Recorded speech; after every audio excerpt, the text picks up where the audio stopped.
Hi friends, எல்லோரும் எப்படி இருக்கீங்க? நல்லா இருக்கீங்களா? இன்றைக்கி முட்டை வெங்காய தோசை பண்ண போகிறாங்க. ஒரு கரண்டி மாவு ஊற்றி நல்லா தோசைக்கல் ஃபுல்லாக தடவிக்கங்க. தடவிட்டு ஒரு முட்டையை உடச்சி ஊற்றி நல்ல ஒரு கிண்ணத்தை வச்சு மேலே வச்சு அப்படியே தேய்க்கணுங்க. தேய்ச்சிங்கன்னா எல்லா இடமும் நல்லா ஸ்ப்ரெட் ஆயிரும்.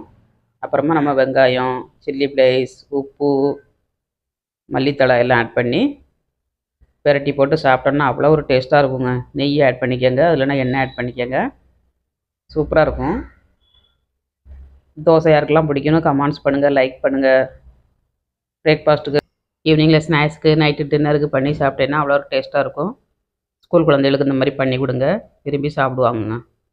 முட்டை சாப்பிடாத குழந்தைகளுக்குலாம் இந்த மாதிரி பண்ணி கொடுங்க. முட்டை தோசை யாருக்கெல்லாம் பிடிக்கணும் கமெண்ட்ஸ் பண்ணுங்கள், சப்ஸ்கிரைப் பண்ணுங்கள், லைக் பண்ணுங்கள். யாருமே லைக் பண்ண மாட்டேங்கிங்க, ஒரு லைக் பண்ணிவிட்டு பாருங்கங்க. சூப்பரான முட்டை தோசை ரெடி. வாங்க எல்லோரும் சாப்பிட்றதுக்கு சாம்பார் வச்சுருக்கேங்க.